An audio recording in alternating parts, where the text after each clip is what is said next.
Est-ce que tu peux, par exemple, changer de religion quand t'es grande?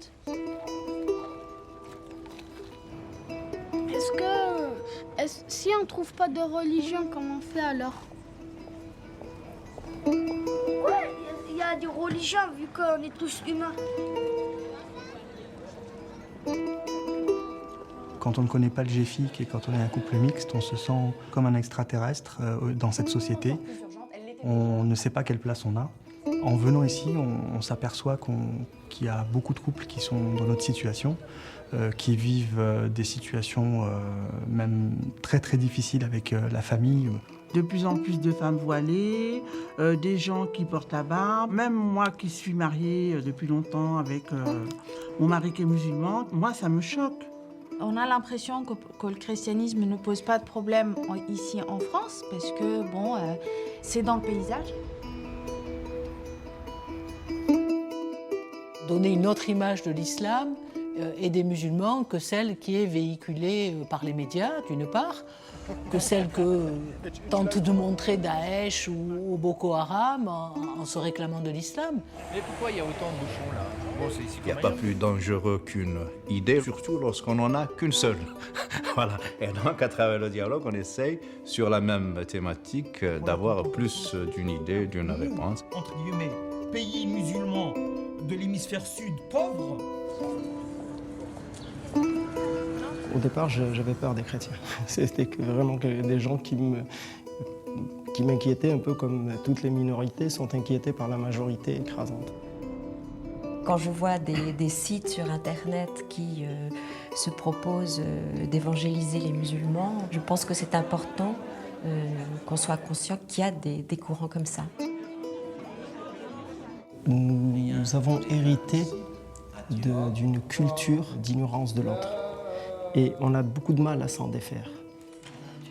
Il se trouve que pour des raisons sociologiques, historiques, on se retrouve dans des situations où on ne peut plus ignorer l'autre. Il est notre voisin de palier, on ne peut plus l'ignorer.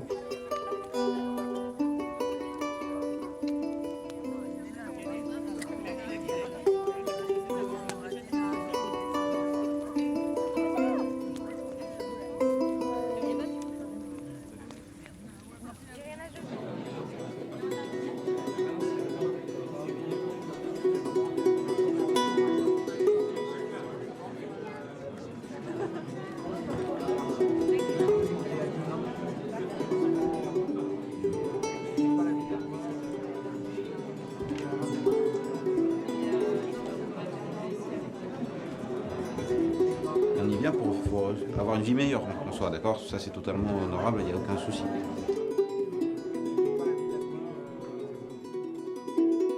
Est-ce qu'on peut, et comment à l'intérieur de notre couple on peut critiquer la religion de son conjoint? Et est-ce qu'on peut le faire? Puisque des fois il y a des trucs, ce qui se passe dans le monde ou autre, et où j'ai envie de dire, comme tout ce que les gens balancent sur Internet comme remarque, voilà, les musulmans se dédouanent pas des actes terroristes et compagnie. Alors, on en pense qu'on veut. Moi, je considère que c'est pas. Ils ont pas à le faire, mais voilà, en ce moment au travail, c'est tiens Daesh, mais qu'est-ce qui se passe? Mais pourquoi vous faites ça? Pourquoi vous faites ça? C'est là que ça devient. Qu'est-ce que je fais moi des casseroles? Tu vois, qu'est-ce que je fais des versets qui existent? Et je dis alors c'est contextuel. C'était lorsque le prophète se bagarrait avec les gens de la Mecque. Point. Mais ça, c'est pas l'interprétation de tous les musulmans. On ne travaille pas suffisamment pour expliquer pourquoi il y a ces versets sur la violence, sur la guerre. C'est pas honnête de dire non, en fait, on est peace and love, les musulmans, on n'a jamais tué personne, on n'a jamais fait de guerre. C'est pas honnête. Ne tombons pas dans le piège de expliquez-nous pourquoi c'est écrit comme ça dans le Coran, parce qu'en fait, vous avez une volonté politique de domination, etc., etc. Et c'est pas du tout ça, l'approche. Des groupes instrumentalisent le Coran, voilà, ça se passe, c'est de l'islam politique, on en parlait tout à l'heure, c'est de l'islam politique. Nous, dans notre quotidien, en tant que témoins et en tant que couple, c'est à nous de nous extraire, je pense, de cette lecture dans laquelle on veut absolument nous enfermer. Nous, on voit l'islam aussi d'un peu plus intérieur que certains qui ne connaissent pas du tout l'islam par la pratique de nos conjoints, par les dialogues qui existent entre les musulmans, qu'on voit de plus près. Et on sent bien que c'est complètement différent, en fait, la perception sociale, de la perception intime, en fait. Il y a une critique ou une réaction négative. C'est pas comme ça, c'est parce que les gens ne savent pas, ou c'est parce qu'ils ont une défiance, ils ont peur. Voilà. Donc, est-ce qu'il ne faut pas se mettre à leur place et dire, finalement, pourquoi, quels sont vos préjugés, essayer de déminer, de comprendre un peu. Ça fait 10 ans qu'on est ensemble et on a beaucoup appris, mais on est toujours dans cet apprentissage encore de la culture de l'autre, parce que il n'est pas comme nous, il n'a pas la même sensibilité que nous, et vice-versa. Et vice-versa, hein.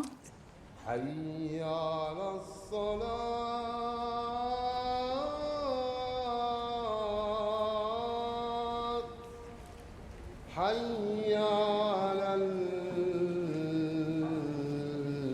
الفلاح الله أكبر الله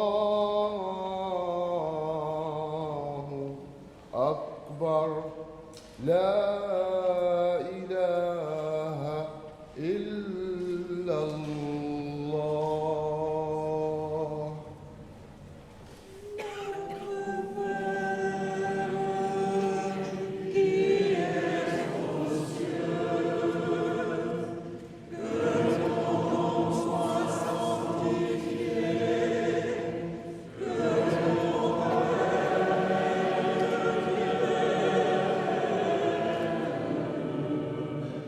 Des musulmans et des chrétiens peuvent-ils chanter ensemble? Oui, dans le respect mutuel de nos dogmes.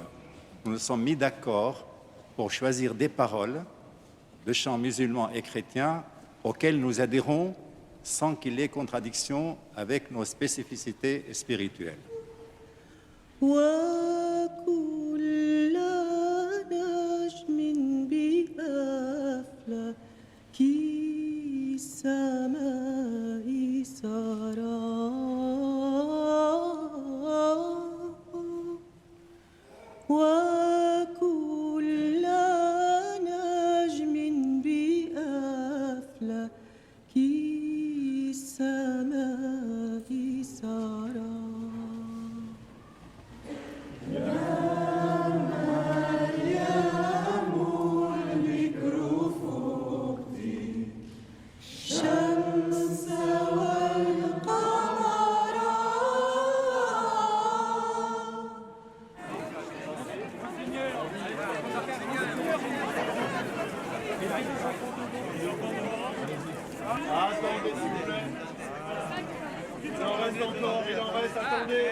Attendez, non, attendez. C'est bon? Attention. 5, 4, 3, 2, 1, 0.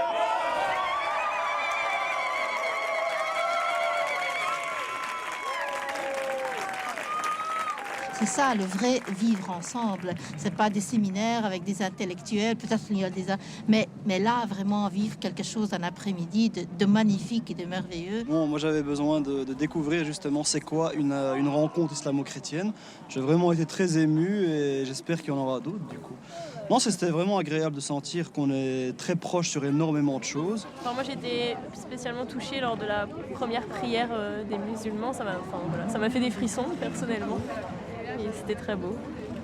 J'avais jamais prêté attention à une prière musulmane. Ce qui nous divise est très infime par rapport à ce qui nous rassemble. C'est en se confrontant ensemble, mutuellement, en se critiquant, qu'on pourrait ou on pourra avancer. On partage tous la même chose, on aime tous la même personne, la même entité qui est Dieu. Et on est tous attirés par le même but, par le même bien commun. Donc... Je trouve que ce qui serait vraiment merveilleux, c'est d'aller faire une célébration islamo-chrétienne comme celle-ci dans une mosquée. Dans la salle de prière, la mosquée. Dans la salle de prière et de prier ensemble. Comme on l'a fait ici. Ça serait vraiment que nos amis musulmans nous invitent. Non, on a déjà prié ensemble. Mais tu l'avais déjà fait. a déjà accueilli les chrétiens pour la Sainte Pâque et donc ce serait tout à fait normal que d'accueillir des chrétiens dans une mosquée. En tout cas, c'est un projet. C'est à nous de le faire revivre. On va le faire, promis.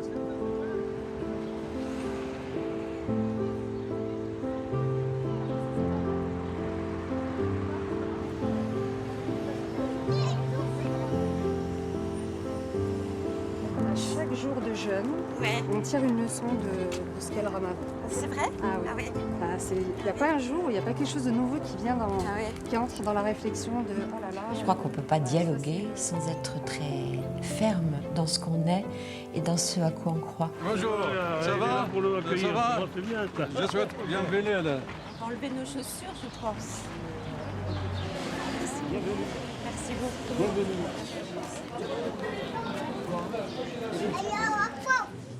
Vous êtes le bienvenu à la mosquée. Dans 10 minutes, presque, on remplit le jeûne ensemble.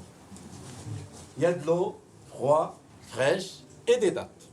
Alors donc la religion musulmane, comme Cheikh dit, et que la religion catholique, il faudrait qu'on s'embrasse. Toutes les bonnes religions, il faut qu'ils s'embrassent pour que la vie continue. Et c'est à nous de le faire, pas une autre personne. S'il n'y avait pas la religion musulmane, tout le monde qui veut chercher une religion, ils seront tous des catholiques. Clairement. Ben maintenant... Voilà. Est-ce que je peux donner à Halal, de notre part à tous, ce petit olivier qui est encore tout petit, mais qui va sûrement grandir si on sait l'arroser, avec l'amitié, avec la confiance, avec le souci du dialogue et le souci aussi d'une vie commune. Je suis très ravi parce que c'est un cadeau vivant. Et je m'en charge personnellement à le faire grandir. Très bien. Nous viendrons l'arroser aussi un peu. Et surtout, oh oui, le temps. Alors pourquoi 3 dates? 3 dates comme ça. 3 est un beau chiffre. C'est la Trinité. Oui, voilà. c'est ça. C'est les cadeaux.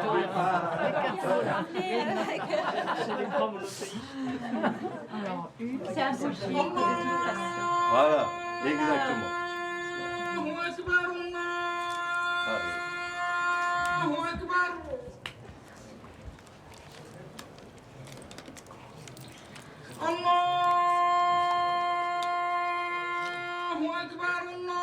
Là, Abdillah.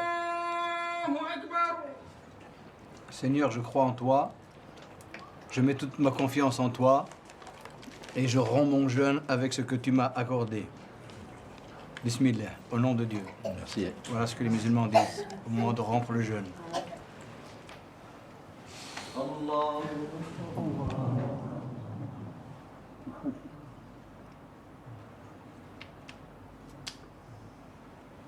Allahu Akbar.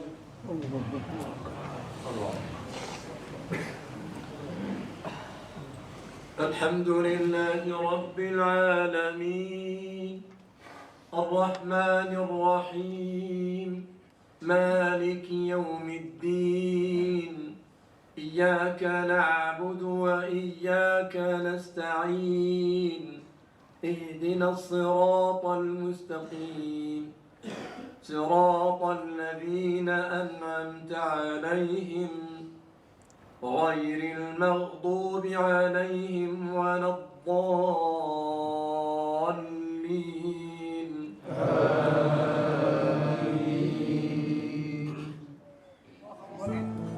Il y a déjà les tables prêtes là. S'il vous plaît, est-ce que les sœurs pouvez... Oui. On se mélange, hein? Ça va? Vous allez bien? Oui, bien sûr. Allez-y là-bas. Allez.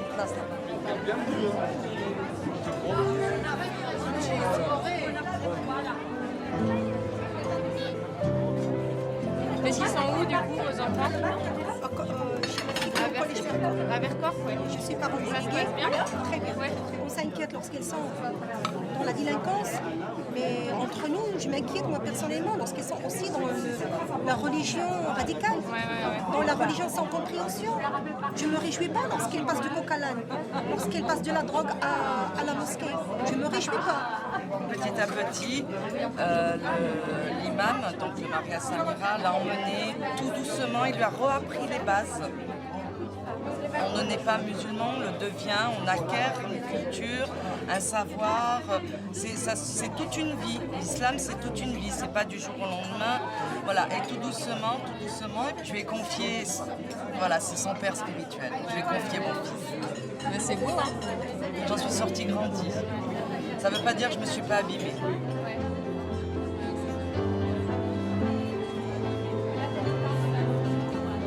L'altérité, l'autre, interroge ma foi.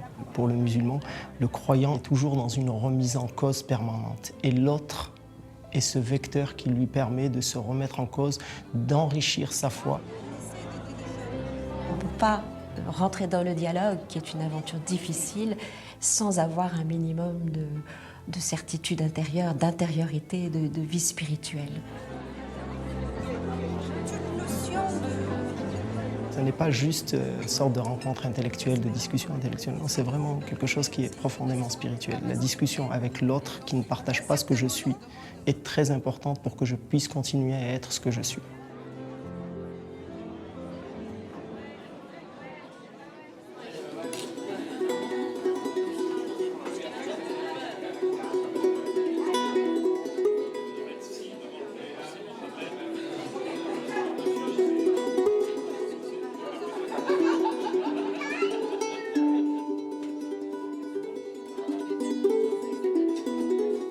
On a l'impression que le christianisme ne pose pas de problème ici en France, parce que bon, c'est dans le paysage. En revanche, si tu veux défendre le christianisme dans les pays musulmans ou face à des musulmans, nous, ça nous pose beaucoup plus de difficultés. Lorsque on est en face à des musulmans qui attaquent le christianisme, donc on se fait l'avocat ou on défend la religion de l'autre, c'est tout de suite dans le dogme. Et le dogme est beaucoup plus difficile à défendre, parce que si tu expliques la Trinité en tant que musulman à d'être musulman, là, tu as un peu chaud, tu te sens pas bien. Trouver des références de bouquins qui expliquent la Trinité, même nous, on a du mal à comprendre. Donc on peut aussi se faire un petit bréviaire. Enfin, moi, j'ai mon bréviaire. Je me dis, quand on m'attaque là-dessus, je dis... Là, c'est plus des discussions, effectivement, entre cathos et... genre les gros cathos, machin, t'arrives, ils te sortent les 3 versets du Coran, toi, t'en sors 15, et voilà, c'est une bataille de versets qui... Voilà. Plus on apprend sur la culture de l'autre, et plus on apprend sur la religion de l'autre, plus on développe une sollicitude et une bienveillance vis-à-vis de l'autre qui permet de mieux comprendre certaines choses qu'on ne comprenait pas avant, des réactions, et d'avancer un petit peu plus sereinement, voilà, d'apaiser certaines choses. Il n'y a pas de concurrence, en fait, entre les deux religions lorsqu'on est dans un couple islamo-chrétien, mais il y a une envie de connaître sa propre religion pour mieux l'expliquer, pour qu'elle soit mieux accueillie et mieux comprise.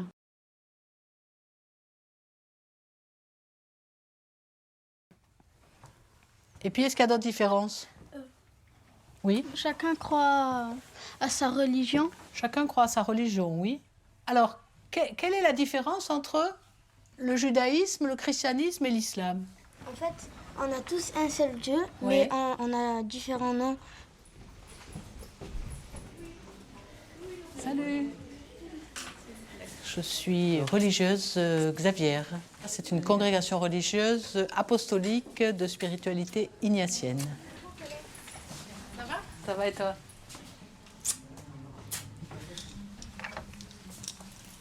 Mon travail, c'est d'être enseignante formatrice à l'Institut catholique de la Méditerranée et d'être déléguée pour les relations avec les musulmans pour le diocèse de Marseille. Donc là, on est en train de préparer les cours pour l'an prochain avec Abdesalam Swiki. Donc on va faire un cours à 2 voix sur des thèmes communs chrétiens-musulmans.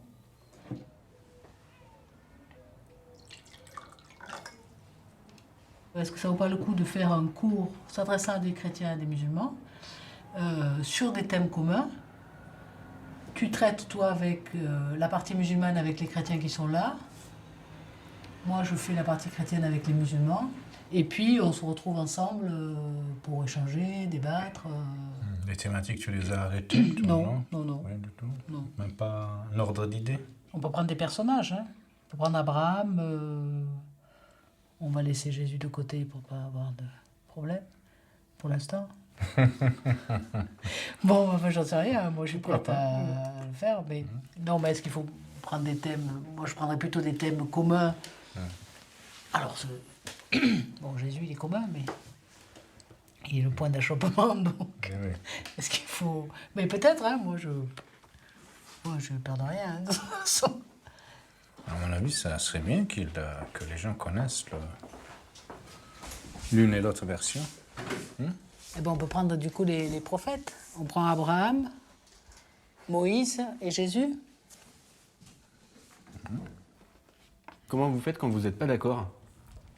On se tape dessus? Ah non, pas On encore. se déclare le djihad, les uns contre les autres.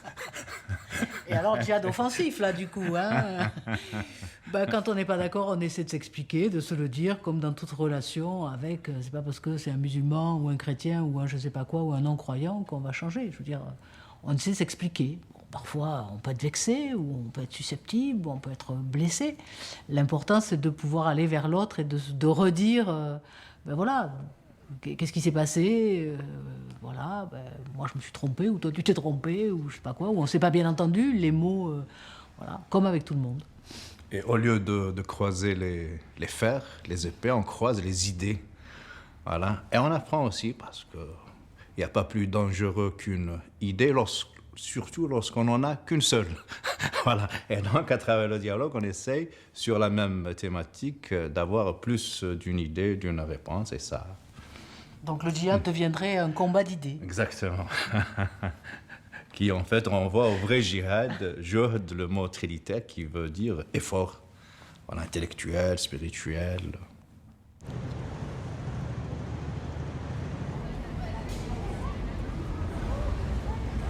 Voilà nos amis qui arrivent là-bas. Les voilà qui arrivent.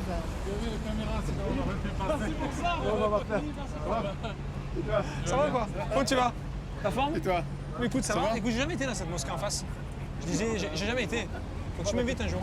On n'a pas découvert le 7 janvier, comme certains, que la nécessité de dialoguer. Donc le groupe Imam Prêtre, il existe depuis presque 5 ans maintenant, je crois.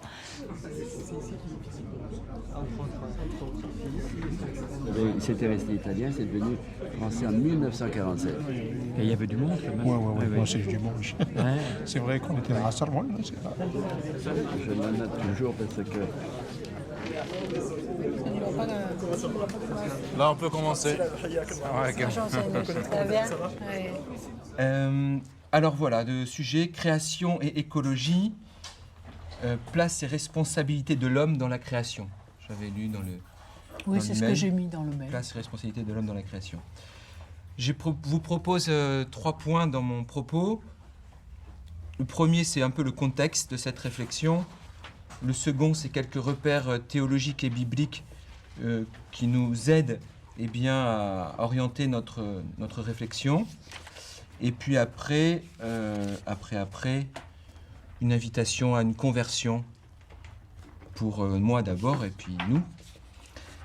Alors le contexte de cette réflexion... Faut t'expliquer le mot parce que... Sinon, Salim, il va repartir. Salim, il est près de la porte, là. La conversion là, parce que la conversion, Conversion, c'est... On n'utilise pas dans le même sens. Voilà, c'est changer. Changer. Voilà.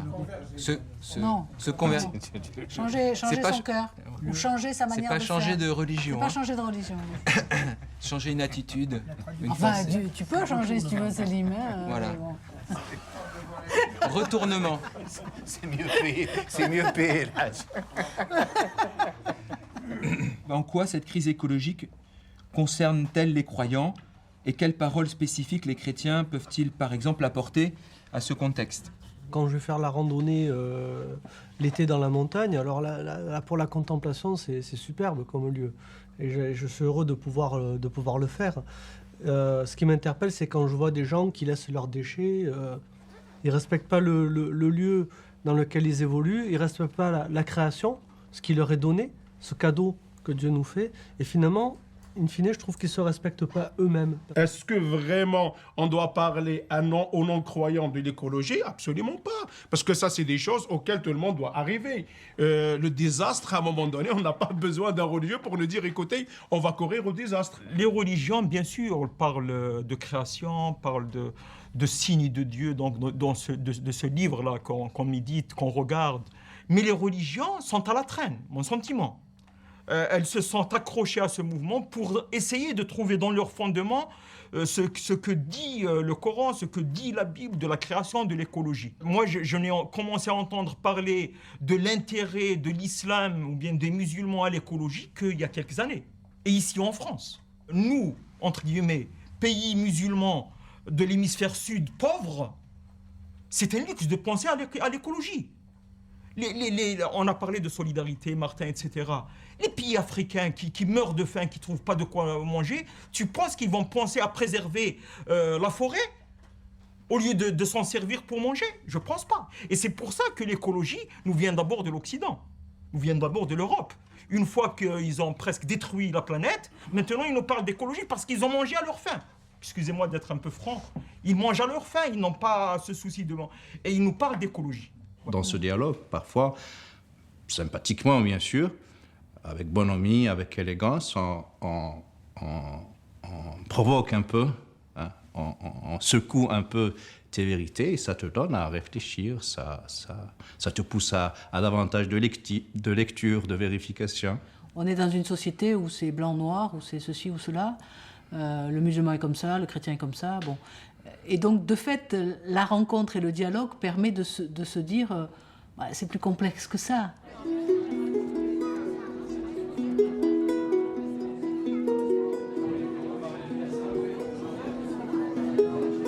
Il y a quand même une question de fond qui est derrière tout ça, c'est que est-ce que chacun dans le couple est persuadé que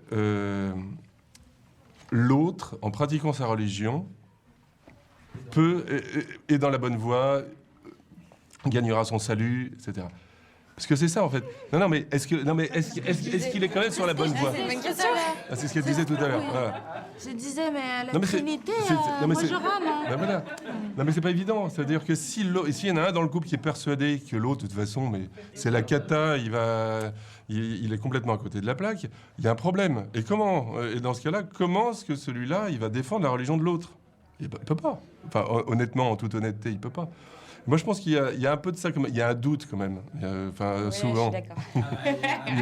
Il y a un doute. Non, parce que sinon, toi, tu disais, on est chacun du côté de la montagne et on aborde la même montagne par des chemins différents. Oui, c'est effectivement ce qu'on dit souvent et c'est une belle image. Mais est-ce que vraiment chacun d'entre nous en est persuadé? Et jusqu'à quel point? Quelqu'un qui en général est bien en humanité peut... c'est ma croyance, moi, peut aller au paradis. Alors, je pourrais pas te dire sur quelle base, ni comment. Est-ce que le fait que je sois chrétien pour un musulman est un obstacle? Dans le paradis, il y a plusieurs étages, il y a plusieurs... Si tu lis le texte, si tu lis le Coran, tu dis, mais finalement, Dieu nous parle des gens du livre, de d'autres personnes. Finalement, s'il a créé tant de diversité, c'est pas pour que tout le monde chemine vers la même religion, finalement. Au départ, on pensait que les vraies questions à résoudre étaient des questions dogmatiques, des questions de nos religions respectives, savoir qui avait la vérité, en fait. Alors que dans la réalité, dans la vraie vie, ce sont des questions pratiques qui se posent.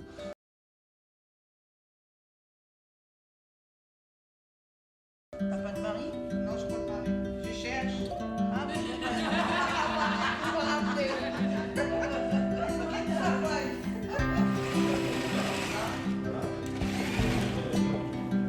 Je suis venue ici en 2002. J'étais enceinte de mon fils. J'étais un peu en difficulté. Je suis venue ici au Secours catholique. Et après, ils m'ont dit qu'il y a un groupe de femmes. À ton âge, je joue encore au basket, moi. Je fais pas des bébés. Moi, il faut que je fasse un bébé. Après, ils vont grandir. J'ai fait ma vie. Parce que si j'attends 36 ans, c'est plus. Et après, ça s'est bien passé pour moi et je suis devenue bénévole. Là, ce groupe-là, c'est les femmes qui comptent. Pas de religion, pas de nationalité, rien. On est un groupe de femmes, ça s'appelle Ça picote et ça parpote. Pourquoi tu m'as pas dit fais-la en rond dès le début? Tu m'as pas dit du début, tu m'as dit je veux pas le raccourcir, mais moi je l'aurais fait rond, hein, c'est sûr. Les maniques que tu achètes, ils sont rondes. Non, c'est en forme de gants. Les biais. Ils sont carrés, les maniques. Oui, carrés, mais les angles arrondis. Pour poser le biais, c'est plus facile. C'est pas comme ça. Il faut commencer par la couture. Ah, mais c'est pas grave, non, continue comme ça. Non, continue comme ça, c'est très bien. En fait, on fait des objets, on vend ça à Noël. Et nous, on y va à l'église pour vendre ça. Hein. On participe comme musulmans, mais ça ne nous dérange pas. Avec cet argent, on fait un sortie aux enfants. Ou bien on part en vacances. Là, on va partir à Lourdes, cette année en octobre, 5 jours. On est allé à Astérix, Fort aux Cerises, on a ramené les enfants à la mer. Il y en a des enfants qui ne connaissent pas la mer. أنا عايزاكم تعملي له مخدة. لا c'est pas moi du tout. عايزاها علشان عندك غلاف حلو. عندي غلاف حلو. Ah, c'est pas grave, elle veut juste pour l'intérieur. Ah d'accord, On elle veut qu'elle le prenne. Moi, je suis la musulmane qui fait la tradition entre une chrétienne française et une chrétienne arabe. Et voilà, j'explique l'une et l'autre, voilà. On se comprend, mais c'est juste, il y a des accents. C'est comme si vous êtes à Marseille et les autres, les ch'tis et tout. C'est presque ça. Les Algériens, ils ont un accent, les Marocains ont un accent, nous, les Égyptiens. C'est pas la même. Mais en fin de compte, c'est la même chose, on s'en comprend. Hein. C'est très fort entre nous. Quand Magda a accouché de son fils, c'est Martha qui l'a accompagnée jusqu'à minuit. Elle était avec elle à l'hôpital, elle était toute seule. Martine, elle garde le grand et Martha, elle était avec elle à l'hôpital. C'est une relation, c'est pas que ici dans cette salle les 2 heures de jeudi. Ça devenait plus grande que ça. On est une famille. On est une famille. Ça parpote et ça pacote, on est une famille, sincèrement.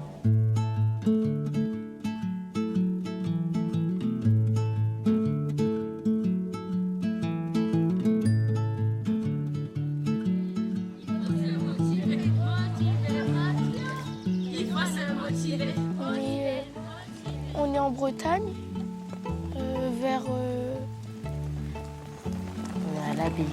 vers l'abbaye de Saint-Gwenol, un truc comme ça. C'était notre premier explo. On était très stressés et impatients. Une exploration consiste à aller dans une autre ville, toute seule.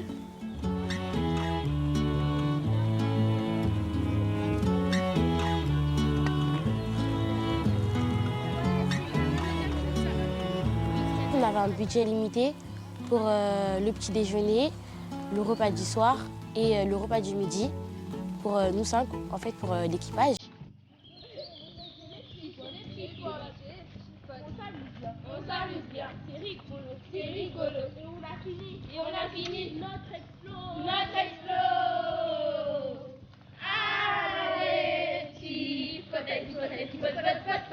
En région parisienne, on est fermé, on est dans le quartier, alors que là on est en pleine nature.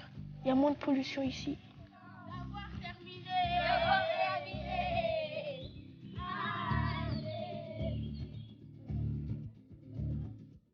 Ça crée des liens, on est plus soudés.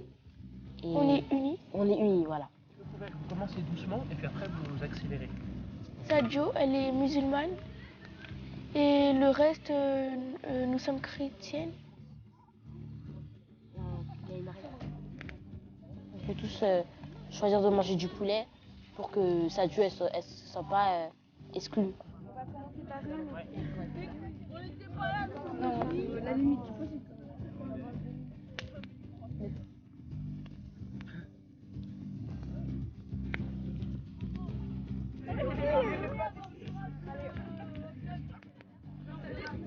Au scout, on est tous pareils. Voilà, on est tous à la même hauteur. On est égaux.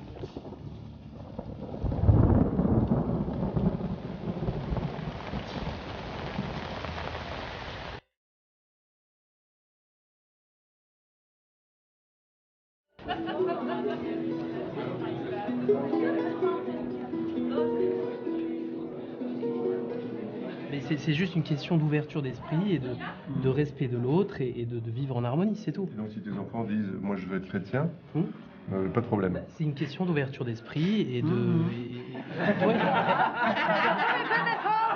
Non. On va parler du baptême alors. C'est pas aux parents. Mieux sera chrétien que mieux sera. Il n'y a pas de Je religion du tout. Non, je suis désolé, mais c'est pas aux parents de choisir la religion des enfants. Si tu as épousé quelqu'un de musulman, c'est que ça ne te gêne pas que tes enfants deviennent musulmans, et j'espère l'inverse. Donc on leur a, par contre, pour moi, s'ils deviennent musulmans, il faut qu'ils connaissent l'arabe, parce que pour pas être tentés par n'importe quel crétin qui va leur raconter n'importe quoi sur la religion, qu'ils vont prendre, je veux qu'ils comprennent et qu'ils puissent lire le texte. Donc moi-même, j'étais très très favorable, et j'ai poussé aussi mon fils, qui lui était moins en demande que ma fille, à apprendre l'arabe. Je poursuis rapidement parce que c'est un épisode qui m'a touché. Ma fille revient à l'âge à peu près de 10 ans de l'école et puis me dit « Papa, pourquoi tu m'as pas appris à parler l'arabe ?» Tout d'un coup, on n'avait jamais évoqué le sujet. Bon, je dis « Bah écoute, je sais pas, excuse-moi. » Enfin, j'étais un peu pris au dépourvu, quoi. Je ne savais pas à quoi répondre. Elle dit « Oui, parce que j'ai une copine portugaise à l'école.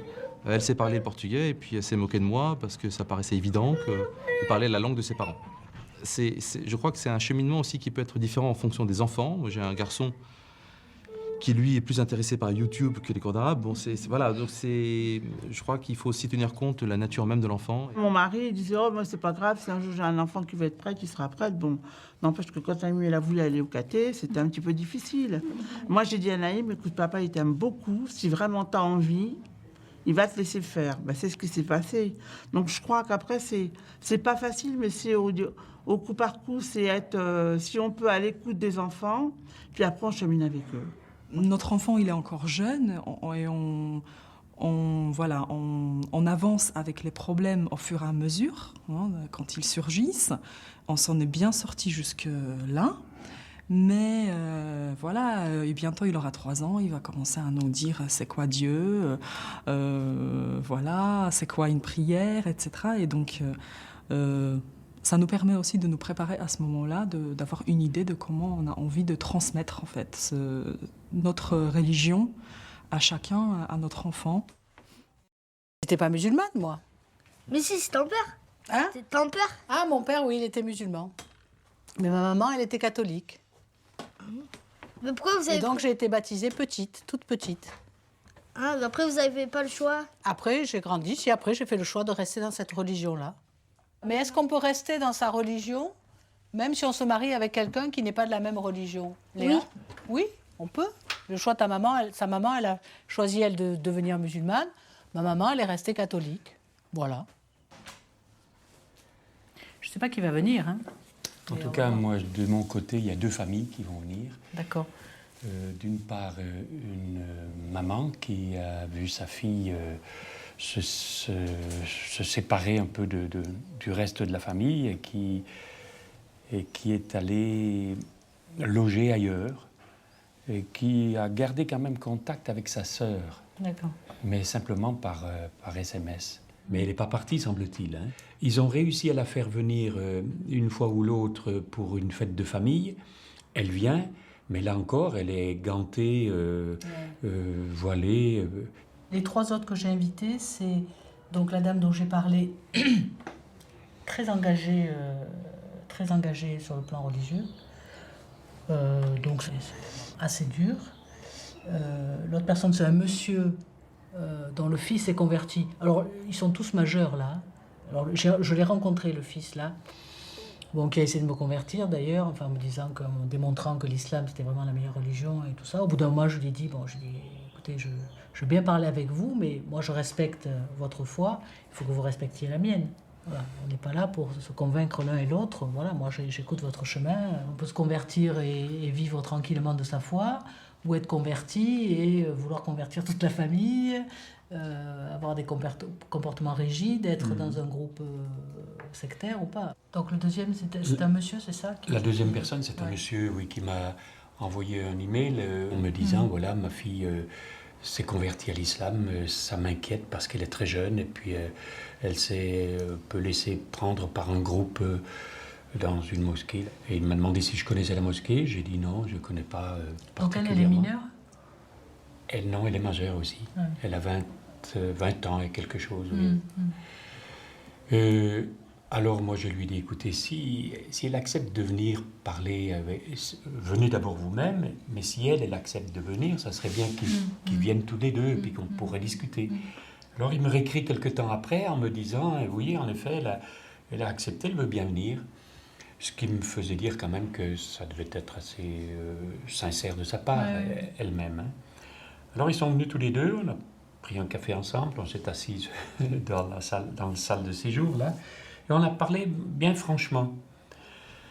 Mais on sentait, moi j'ai senti en tout cas que cette fille avait eu un moment des problèmes du fait de la séparation de ses parents.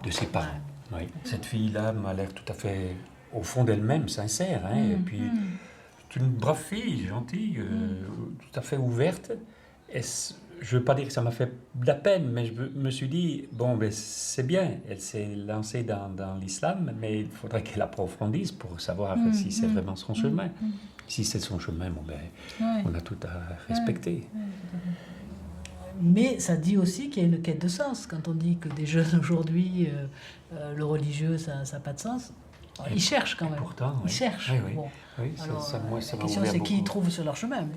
La gamine là, de 15 ans, quand je lui ai dit, elle me dit, j'ai pris une Bible parce que je voulais comprendre, j'ai commencé à lire, j'ai rien compris. Et moi, je lui ai dit, mais tu as trouvé personne pour t'expliquer? Elle me dit, non, j'ai trouvé personne.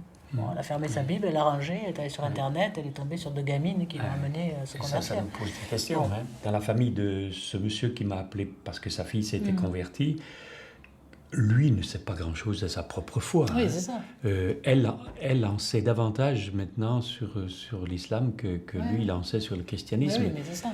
Et c'est un peu, oui, ça pose des questions. Hein. La peur des parents, c'est d'aller dans des groupes extrémistes. La question, c'est ça.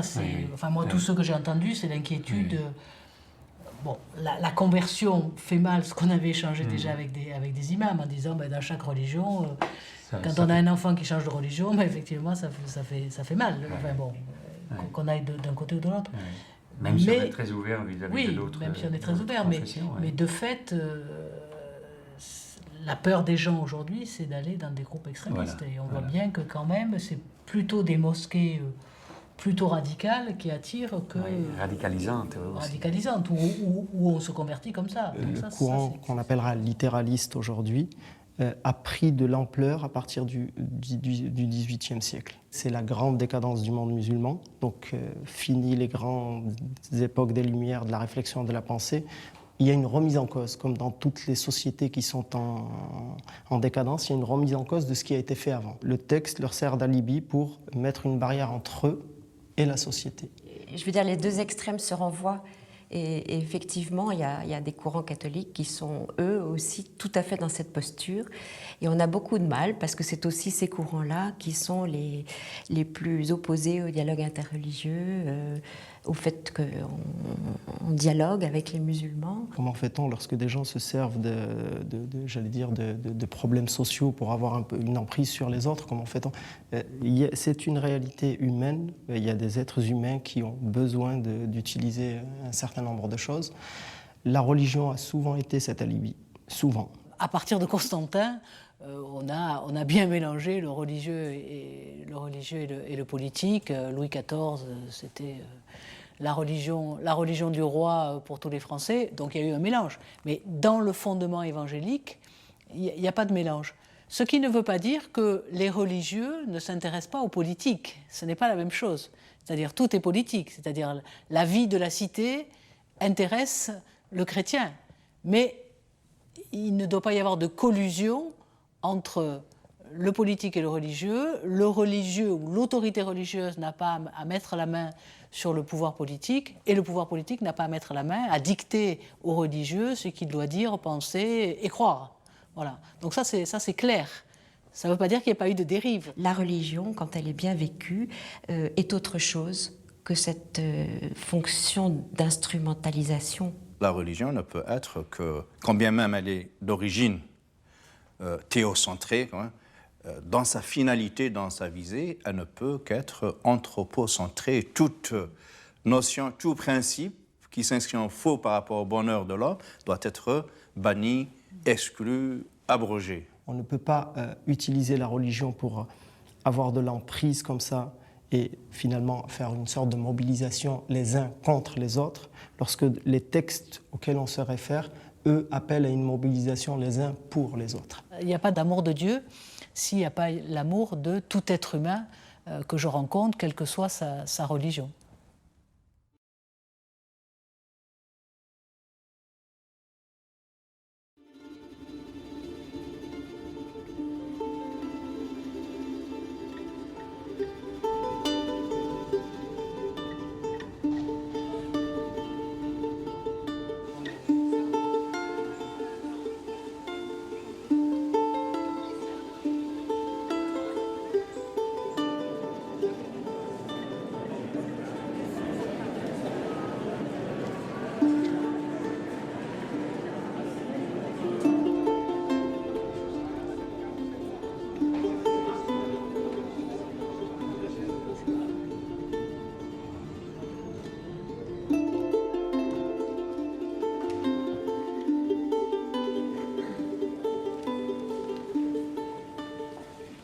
Mes chères sœurs, mes chers frères, mes semblables en l'humanité, c'est avec un cœur rempli d'amour que je m'adresse à vous dans ce lieu dédié au culte de Dieu. Ah, qu'il est bon, qu'il est doux de se sentir comme ça rassemblés en frères et en sœurs pour témoigner des valeurs d'amour, de bonté, de miséricorde, d'accueil, de générosité, conformément à l'enseignement que nous avons reçu du Seigneur. Que la paix du Seigneur soit... Parce qu'on ne peut pas, et là je paraphrase Saint Jean, prétendre aimer Dieu, lui vouer un culte pur et sincère sans le traduire par des actes concrets à l'égard de l'homme, quel qu'il soit. La paix. Amen. La paix. Chaque jour que Dieu fait, ces derniers temps, des vies humaines sont fauchées.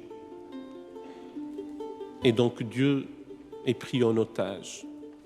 Et son enseignement d'amour, de bonté, de miséricorde est avili. Et nous ne devons pas abdiquer. Venez me voir, j'ai quelque chose qui vous intéressera. C'est une déclaration d'insoumission que nous n'abdiquerons jamais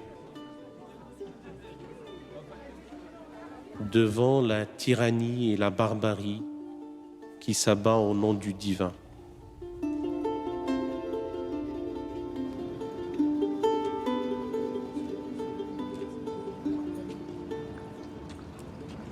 C'est d'un manque d'amour que nous suffoquons et d'un manque de tendresse que nous étouffons. Donc il ne nous reste plus qu'à en laisser place, à nous laisser nous émerveiller de la part de mystères que recèle tout un chacun.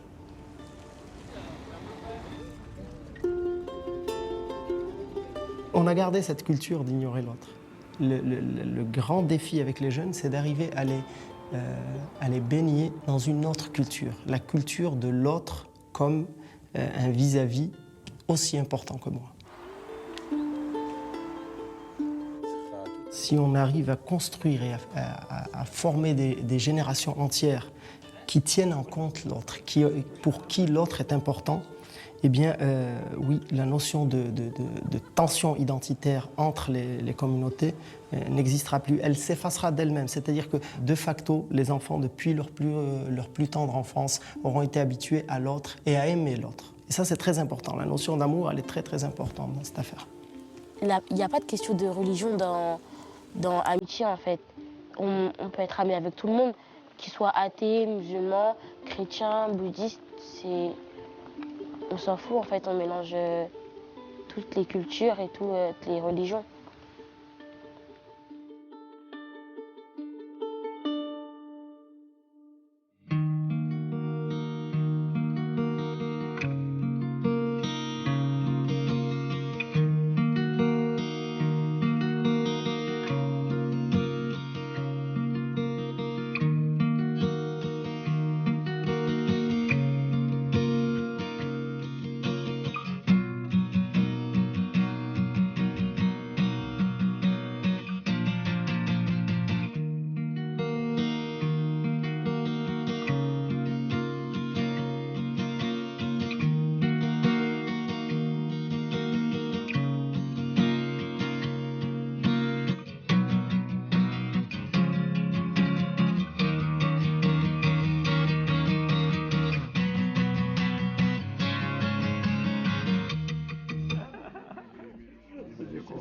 difficile donc. Hein.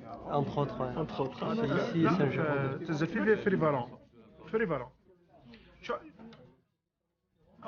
لا تنزل فيه فريفالون فريفالون شو non c'est frivalent et tu descends directement les escaliers الوحده اللي est en face de toi